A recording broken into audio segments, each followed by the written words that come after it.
His phone sat beside his dinner plate, a notification flashing provocatively, almost daring me to unlock it. Despite my inner warnings, I succumbed to temptation. Fred, my husband, remained oblivious as I entered his unlock code. His acting had reached new heights of believability. The message on the screen accused me silently. Excited to be together again.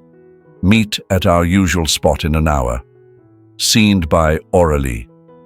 I reread it, feeling each word stab at my heart like jagged shards. The clatter of cutlery against plates shattered the oppressive silence of our Wednesday night dinner. I studied Fred across the table, my husband of 8 years, searching for any hint of the man I once knew. But he avoided my gaze, hastily consuming his pasta. His recent detachment suddenly made sense. The late nights, the distracted demeanor. "Is everything all right, honey?" Fred's question snapped me from my thoughts, his tone familiarly innocent. Pushing his phone towards him, I couldn't find the words to speak. His widened eyes betrayed his facade, panic flickering across his features. It struck me then that the man I thought I knew was nothing but an illusion. "Ellie, let me explain," he pleaded, but I cut him off with a raised hand. "Forget it," I declared, my voice trembling with a mixture of anguish and rage. "Tell me one thing. How long?" Fred hesitated, then exhaled heavily, his defeated posture revealing the weight of his admission. 6 months, he finally confessed, each word landing like a punch to my gut. 8 months, 8 months of lies and betrayal, while I carried on, oblivious, nurturing our home and dreaming of a future with a man who had already abandoned our marriage. "Who is she?" I demanded, although I already knew. "Aurelie, the beautiful interior designer from Fred's office project." He let out a bitter chuckle. "Does it even matter? She's the one who brought me back to life after years of feeling dead inside." His words shredded what remained of my heart. I wanted to crumble, to unleash a torrent of screams, but I refused to let him see me broken. With every ounce of strength, I rose from my seat and headed for the door, grabbing my purse on the way out. "Where do you think you're going?" he called out, concern creeping into his voice. I turned to him, tears blurring my vision. "I'm leaving," I declared, my voice heavy with finality. "And when I return, you'd better not be here, because I don't even recognize the man you've become." Ripping the door open, I stormed out into the night, each step reinforcing my determination to escape my hollow marriage. I had been foolish to believe in the fairy tale we built, but now it lay shattered, beyond repair. I spent a sleepless night in a hotel, tears staining my cheeks, the weight of Fred's betrayal suffocating me. How could the man I adored, the man who pledged to love me, have so heartlessly discarded our marriage? The following morning, wounded but resolute, I reached out to a private investigator recommended by a friend who had endured a brutal divorce. Within a day, he unearthed a damning trail of evidence that left me seething with fury and revulsion. Fred frequenting various hotels with different women. Among them, one name stood out like a beacon: Aurelie, the woman whose provocative message had shattered the facade of our marriage. "I want to know everything about her," I instructed the investigator, my voice laced with fury. "Where she lives, where she works, every detail." 2 days later, he furnished me with an address, a luxurious apartment in an affluent neighborhood, far beyond my means. Fred had been diverting funds to ensure his mistress lived in opulence while I remained in blissful ignorance at home. Driven by impulse, I headed to Aurelie's residence, using the temporary code acquired by the investigator to gain entry. Her door stood unlocked, offering the perfect opportunity to confront the woman who had played a part in destroying my life. I burst in, met by opulence that confirmed Fred's lover had expensive tastes. "Hello?" a silky voice called out. "Is that you, Fred?" I clenched my fists as the lithe, raven-haired woman appeared, draped in a silk robe that clung to her skin. Her eyes widened at the sight of me. "You!" I spat. "You're the one who ruined my marriage." Instead of looking remorseful, she raised a perfectly groomed eyebrow, a smirk playing on her lips.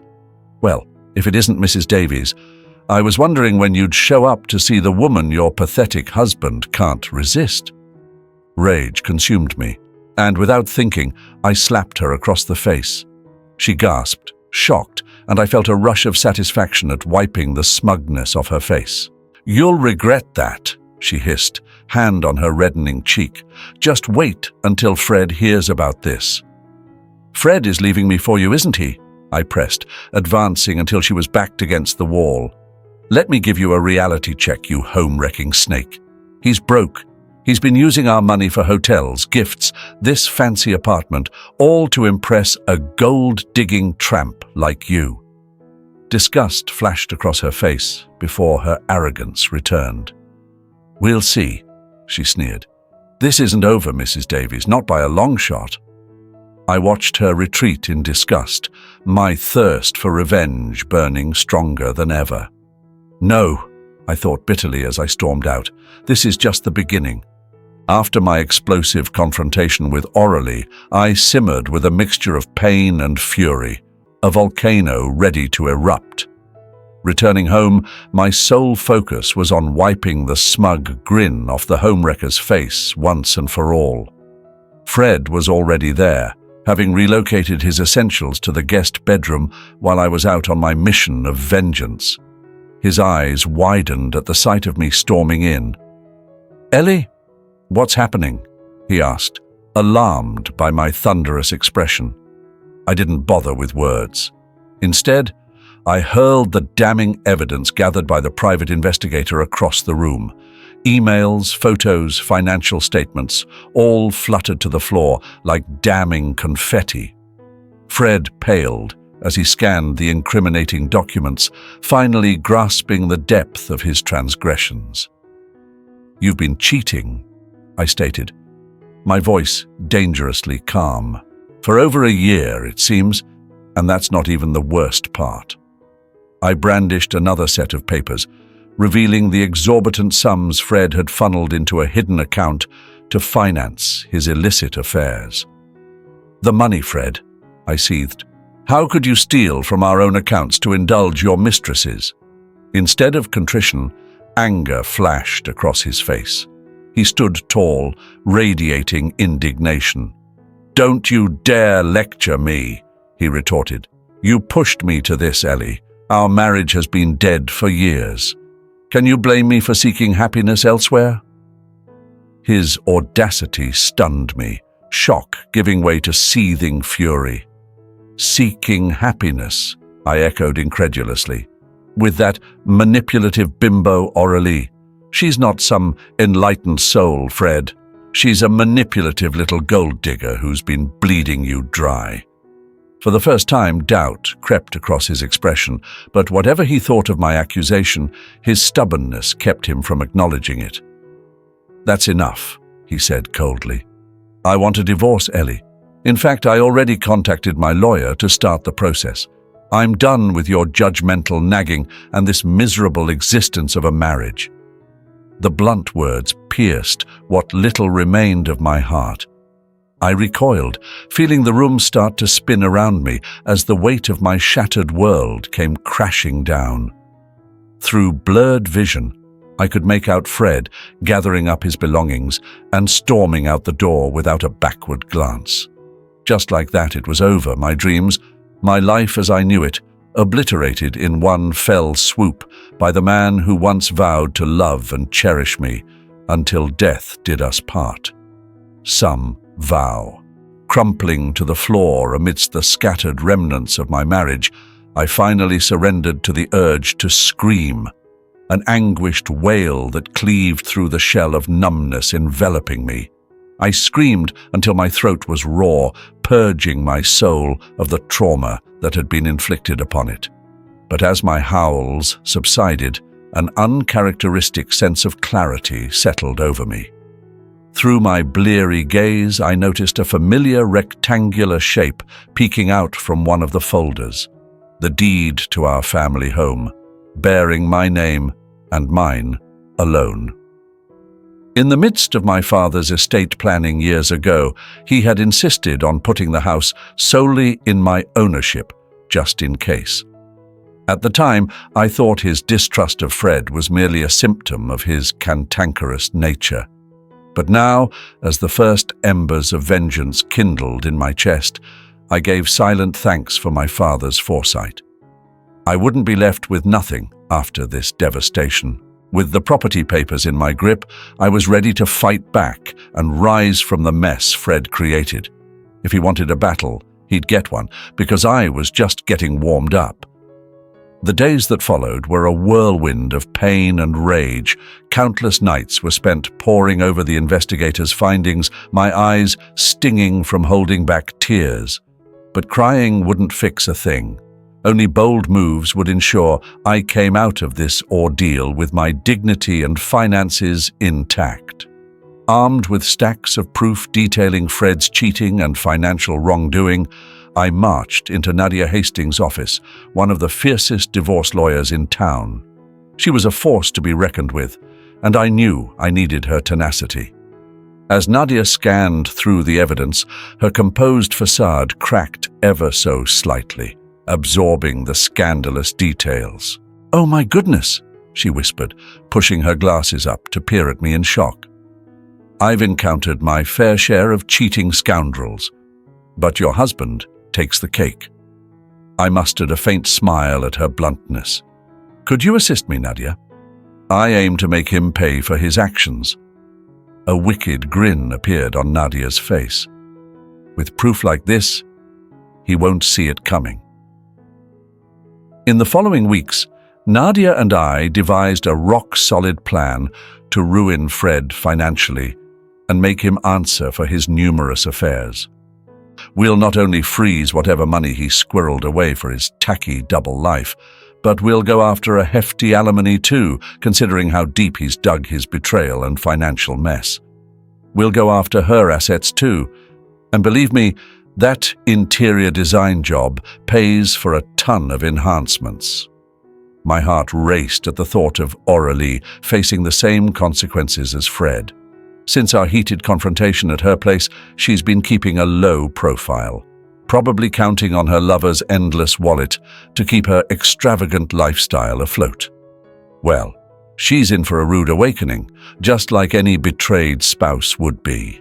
Meanwhile, Fred's voice had fallen eerily silent, presumably lost in a sea of denial as he daydreamed about starting anew with his former mistress, now his fiancée. Little did he know that our once affectionate bond was on the verge of transforming into a brutal legal battle, drenched in blood, that would leave him penniless and shamed. Finally, the tempest erupted when Nadia stormed into Fred's rented apartment, bombarding him with an onslaught of legal documents. She filed a motion to freeze all his assets, armed with evidence of his gross misuse of marital funds to fuel his extramarital affairs. He had no choice but to hobble into court and face the catastrophic aftermath he had brought upon himself. The sheer terror etched across his face during our initial hearing almost made enduring his sadistic betrayal worthwhile. His haughty mistress was conspicuously absent, perhaps having wizened up and severed ties before I dismantled her source of sustenance. Fred's expression transformed from disgrace to fury as Nadia meticulously presented the overwhelming evidence of his secret affairs, including bank statements and hotel receipts with the names of his mistresses. His lawyer was rendered speechless, unable to handle the forceful case we had meticulously built.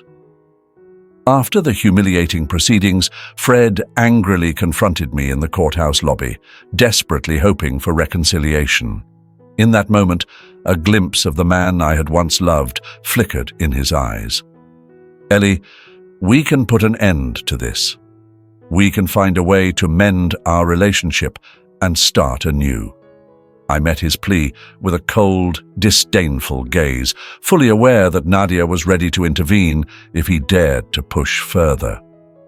"Did you honestly believe that I would silently fade away and allow you to continue living your pitiful double life?" I taunted, relishing the sharpness of my words. His face hardened, contorting into an unrecognizable sneer.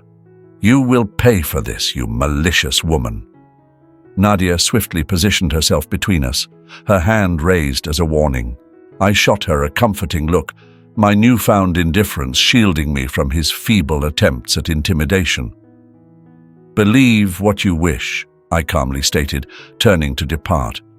"But remember this, Fred, you brought this upon yourself, and I have only just begun." Following the explosive initial hearing, the legal battleground between Fred and myself deteriorated into a swamp of malicious mudslinging. His legal team hurled accusations at me, claiming I had forged evidence and engaged in secret rendezvous with other men to concoct his infidelities. An ironic assertion, considering he had been financially supporting not one, but multiple mistresses throughout our marriage. I remained resolute against these slanderous attacks, channeling my righteous anger every time I contemplated his betrayal. According to Nadia, these desperate tactics were nothing more than attempts to create distractions. With unwavering confidence, she assured me that the evidence trail speaks for itself. All we need is one crack in his deceitful mask, and his entire life will crumble. Fate seemed determined to present me with that crack in the most unexpected way. While updating the private investigator on the latest legal battles, he casually made a comment that left me speechless. "That O'Reilly woman sure gets around, doesn't she?" My hand tightened around the phone as I froze. "What do you mean?" I managed to ask. He proceeded to reveal that he had uncovered evidence of O'Reilly's involvement with a wealthy older man, in addition to her affair with my soon-to-be ex. The mere thought of that smug, artificially enhanced woman deceiving multiple men ignited a fiery rage within me. A mischievous plot began to take shape in my mind, filled with deviousness and delight. "Continue your investigation into this other man," I instructed the investigator. "I want to know everything about him. His identity, their meeting places, every detail." A wicked grin spread across his worn face. "You got something juicy planned, don't you, Mrs. Davies?" I mirrored his expression with a cold determination. "O'Reilly thinks she can seduce married men without consequences. It's time for her to experience the same pain." Over the following weeks, Nadia and I collaborated closely with the investigator to discreetly gather evidence confirming O'Reilly's illicit affairs. We managed to obtain photographs of her entering a luxurious high-rise condo owned by Christopher Woodrow, an influential 80-something tycoon with an extensive empire and a wife who held a tight grip on their public image. As we meticulously examined the surveillance stills capturing O'Reilly and Mr. Woodrow engaged in compromising encounters, Nadia offered a thought-provoking remark. "You know what they say," she mused, her voice filled with a hint of mischief. "Mistresses often profess their undying loyalty to their married lovers, assuring them that they would never abandon their spouses. Mrs. Woodrow, a woman of stature, would undoubtedly be shattered upon discovering that her husband's mistress played the same audacious game with other affluent individuals. This revelation would surely push her to the brink." A sense of vengeful anticipation welled up within me, causing my eyes to gleam with excitement.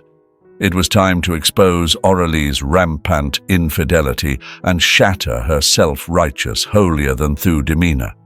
She had dared to tarnish the sacred bond of marriage for her own deceitful purposes, and now it was time for her world to come crashing down around her.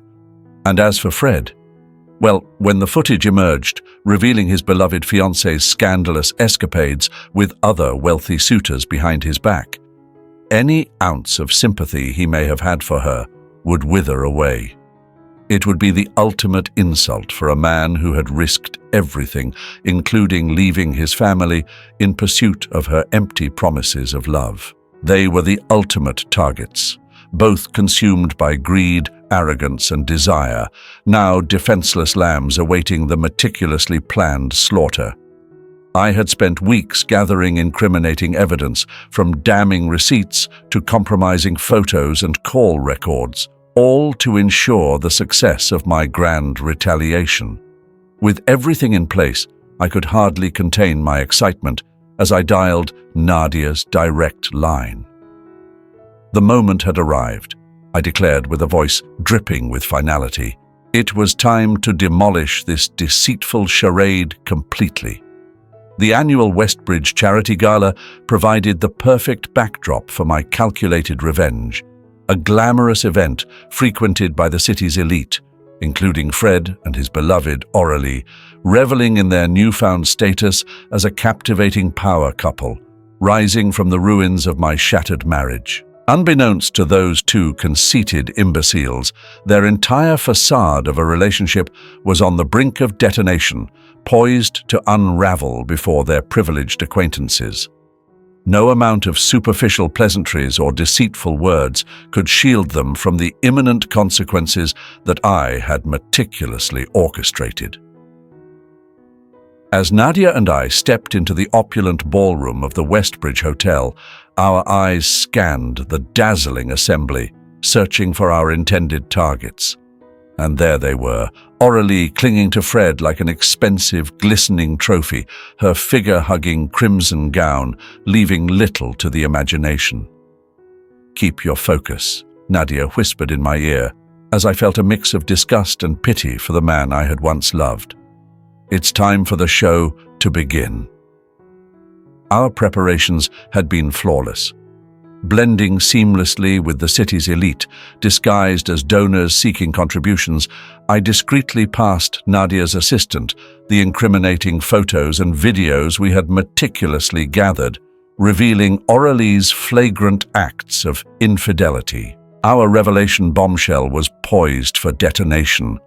In a matter of moments, murmurs began to spread through the crowd with the force of a raging inferno.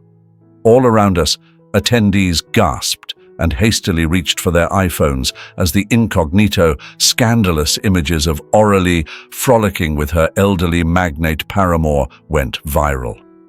It seemed as though someone had recognized the notorious Christopher Woodrow. The affair scandal swiftly took on a life of its own, disseminating like a cloud of radioactive gossip. Nadia and I skillfully feigned innocence as party revelers stared in a state of scandalized fascination. However, from the corner of my eye, I caught a glimpse of Aurelie's complexion draining of color, her eyes meeting mine across the grand ballroom, her painted lips contorted with fury as she finally pieced together the puzzle of who was responsible for her stunning public downfall. Bingo. At that very moment, an elegant ivory shoe appeared at the periphery of my vision. I followed the impeccably sculpted leg attached to it, tracing it all the way up to the visage of Miranda Woodrow, Christopher's enraged and immensely wealthy wife. With a venomous snarl and spittle flying, she grabbed a hold of Aurelie's meticulously styled hair, accusing her, "You pampered little harlot. Did you honestly believe you could continue to deceive me behind my back?" In one swift, violent motion, Miranda forcefully turned Aurelie towards the crowd, tearing open the front of her dress, causing sequins to cascade like a shimmering waterfall, and revealing her surgically enhanced assets to the entire gala audience. A piercing shriek escaped Aurelie's lips as camera flashes erupted, illuminating the room like pulsating strobe lights, while she desperately crossed her arms to shield herself from prying eyes. My gaze darted across the room, searching for Fred, who stood frozen in shock and self-pity. his mouth agape as he witnessed his disgraced fiancée. A sickening mix of comprehension and regret began to dawn on his easily influenced face. It became clear to him that Aurélie had been using him as nothing more than a wealthy pawn to finance her extravagant desires. Oh, the exquisite justice of it all! The very individuals who orchestrated the complete annihilation of my existence were now experiencing the most savage form of humiliation on the grandest of stages. As Miranda's grip on Aurélie finally released and she fled the ballroom in a state of utter hysteria, Fred turned his gaze towards me, his eyes devoid of any trace of humanity. Across the sea of horrified onlookers, our eyes locked in a moment of intense connection. It was in that instant that I allowed my triumphant vindication to radiate from my expression with an intensity that could rival the sun. "You brought this upon yourself," I silently mouthed the words, relishing in the lingering implication that hung in the air, permeating the atmosphere like the intoxicating scent of sweet revenge. His jaw clenched tightly as he reluctantly nodded, a begrudging admission that I had indeed exacted the most profound form of retribution upon the remnants of my former life. He stormed away from the extravagant gala, leaving chaos and destruction in his wake. As I savored the taste of champagne on my tongue, Nadia appeared by my side, a smile spreading across her face. "What a triumph this evening has been," she said. My grin turned savage as I surveyed the scene of devastation caused by my revenge. "You have no idea," I replied, "but I have a feeling this is just the beginning of something magnificent." In the aftermath of the disastrous Westbridge Gala, Fred returned, humbled and desperate for forgiveness. It was satisfying to witness his once arrogant demeanor crumble. His confidence and indifference towards my suffering were now replaced with a meekness and humility. Seated across from me in Nadia's office, my husband of 8 years appeared more like a stray dog who had been kicked than the man I once knew. His voice croaked as he uttered my name, Ellie, and I couldn't help but regard him with undisguised contempt. I don't even know where to begin," he stammered, his eyes filled with remorse. "What happened with Aurélie? I was such a fool." I remained silent, allowing the weight of the silence to hang in the air, causing him to squirm uncomfortably under my merciless gaze. "I understand that I can never undo the pain I've caused you," he continued, his face flushed with shame. "But I'm begging you with all my heart, please give me another chance. Let me make things right between us." A harsh laugh escaped my lips before I could stop it. "Make things right?" I repeated, incredulously. "Fred, you cheated on me countless times with multiple women throughout our entire marriage. You embezzled money, you lied, you manipulated me at every turn. What in the world makes you believe that you deserve a second chance from me?" A sudden realization washed over him, causing his eyes to widen. It was as if he had finally comprehended the enormity of his wrongdoings. "I was utterly devastated when I witnessed you with Aurélie," he stuttered, his voice filled with remorse. "She was merely using me as a means to fund her extravagant lifestyle, exploiting my vulnerability. The moment that footage was exposed, I had an epiphany about my own blindness and the extent to which I had failed you as a husband. My insatiable desires had spiraled out of control. I maintained a cold and unyielding gaze, refusing to let his rehearsed apologies soften my heart. After all, I had witnessed him callously dismantle my life in pursuit of fleeting pleasures. Do you even begin to grasp the depths of my pain? I asked, my voice dripping with menace. To have the man I loved, the one I had built a future with, not only betray me, but also subject me to the most degrading humiliation repeatedly. to discover that you had discarded me like a meaningless burden in favor of indulging in repulsive affairs with interchangeable prostitutes. Fred's body visibly slumped under the weight of his transgressions, as if tangible waves of guilt settled upon him. His face contorted with self-hatred and remorse, transforming into a pitiful mask of shame. It was satisfying to witness him finally experiencing the anguish he had so callously inflicted upon me. "I am a monster," he croaked, his voice hoarse with the weight of his admission. "A selfish, repulsive monster who doesn't deserve an ounce of your unwavering love." "I didn't expect forgiveness from you, Ellie. All I hope for is the chance to make amends, even if it means giving you every last penny I possess. Anything to shed this despicable persona I've become." Disgust churned within me as his pathetic pleas washed over me. Despite my longing to revel in his suffering, the mere thought of indulging his desire for redemption turned my stomach. Gone was the impressionable, innocent woman he had married. Never again would I allow him to manipulate me with his false remorse. Rising from my seat, I locked eyes with him, catching a glimmer of hope in his gaze, a hope that I could offer him the forgiveness he so desperately sought. But that glimmer was swiftly extinguished by my next words. "Your money means nothing to me, Fred. What I want is your absence from my life." He flinched as if struck by my words, his face transforming from one of sorrow to sheer shock. You mean—" I cut him off, refusing to let him play dumb. "Don't pretend you don't know," I snapped, fighting the urge to slap that treacherous expression off his face.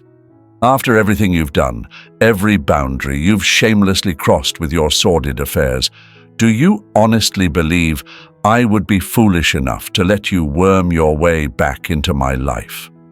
"But Ellie, No buts," I seethed, leaning across the table until our faces were mere inches apart. "If you are willing to agree to these conditions at this very moment, I will ensure that this divorce reaches its conclusion swiftly, allowing you to retreat into whatever scandalous second act you have in mind. However, let me make one thing clear. You will never, and I mean never, request my forgiveness or understanding. Do you understand? The moment you began using our marriage vows as mere toilet paper, you forfeited that right." Fred could only stare in stunned silence, desperately searching for words that refused to come. Nadia placed the legal documents on the table between us, offering a barely perceptible nod. "The choice is yours, Mr. Davies," she declared, the rows of minuscule text suddenly appearing larger than life. "You can either stubbornly resist or accept these exceedingly generous terms, granting Mrs. Davies the peace of mind she deserves to finally move on." The silence stretched on, feeling like an eternity, as I observed the kaleidoscope of emotions flicker across his face. Indignation, shame, and begrudging acceptance. In a moment of surrender, he gruffly seized the pen and scrawled his signature across the dotted line, solidifying the inevitable dissolution of our marriage. Our gazes locked for one last time, and a faint smile of triumph tugged at the corners of my mouth as I witnessed the chastened expression on his face. "This is the end of our communication," he muttered through clenched teeth, his voice strained. "But I sincerely hope you discover the serenity you seek, Ellie. You deserve so much more than the wretched monster I've become."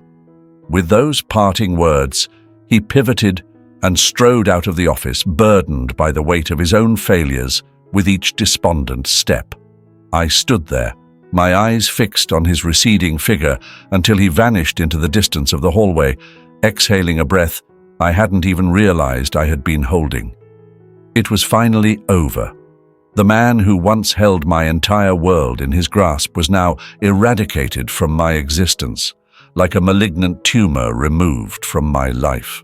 With a sense of triumph, I sealed shut that disgraceful book and readied myself to embrace the path ahead, a path of my own making, shaped by the venomous deeds of my ex-partner. Nadia's hand rested reassuringly on my shoulder, her signature grin softening at the edges. "You did it," she whispered. "You reclaimed your strength and dignity. I have never witnessed a woman rise from the depths of despair quite like you." I returned her smile, the glimmer of endless possibilities shimmering on the horizon. "This was merely the beginning," I declared with conviction. "My rebirth commences now."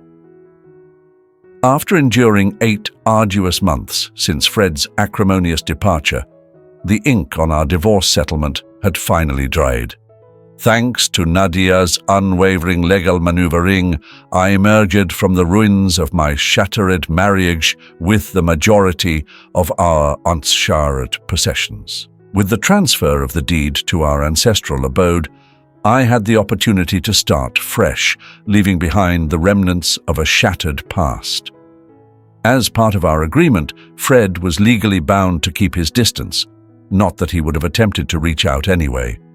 The grapevine had informed me that he had retreated into seclusion, nursing his wounded pride and living in the shadows of our scandalous downfall.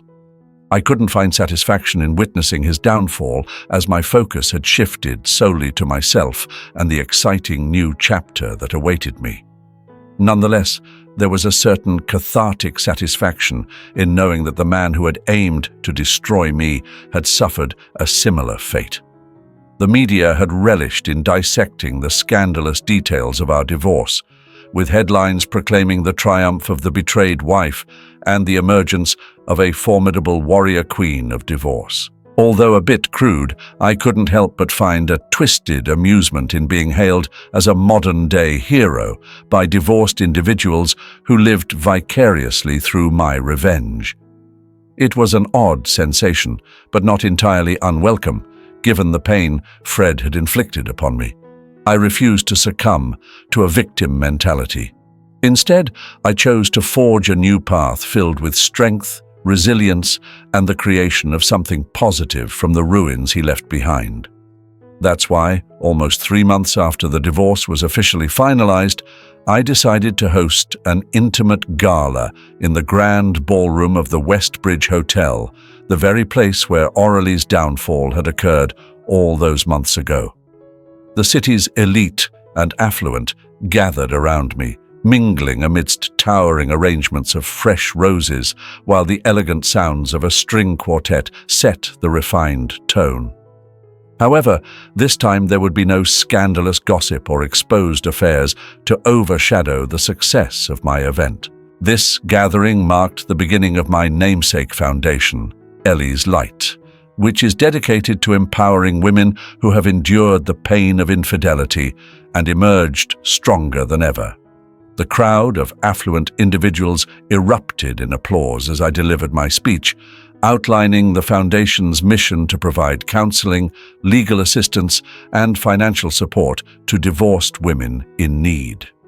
Thanks to the generous contribution from Fred, a portion of the millions he had pledged would be instrumental in launching the Foundation.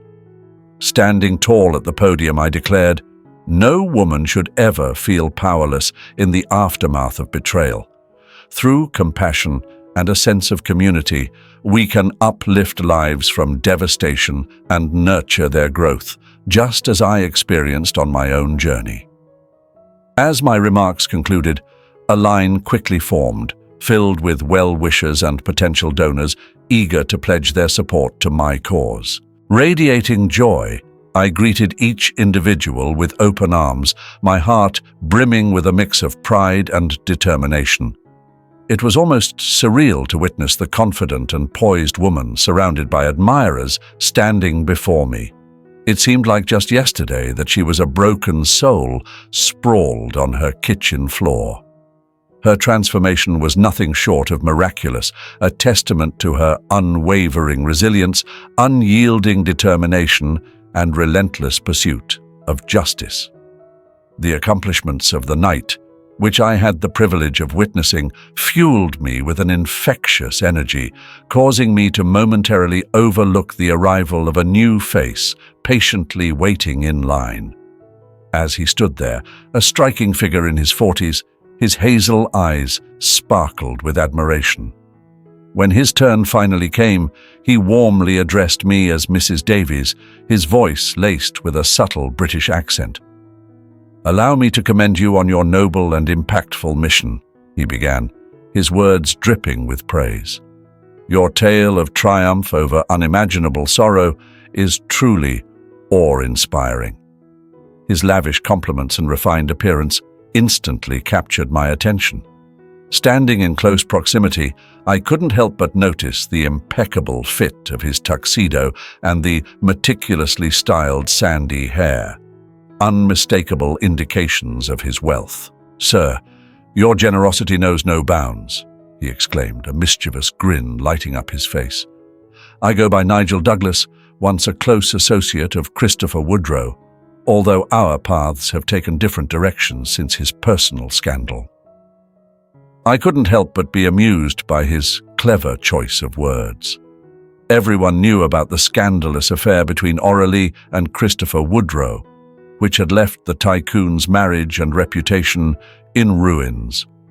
Nigel was clearly hinting at cutting ties with the disgraced magnate in the aftermath. It was a display of courage, resilience, and the unwavering spirit of humanity. As our eyes locked, a thrilling electric energy seemed to crackle between us, causing my heart to flutter. Nigel Douglas exuded an undeniable charm, and he was undeniably more attractive than anyone I had encountered in recent memory.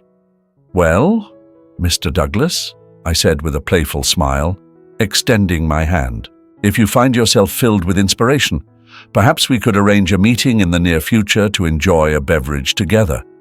During this time, I can regale you with more intimate tales of my personal struggles." His handshake exuded warmth and confidence, lingering for a moment longer than necessary. "I would be absolutely delighted, Mrs. Davies, more than words can express."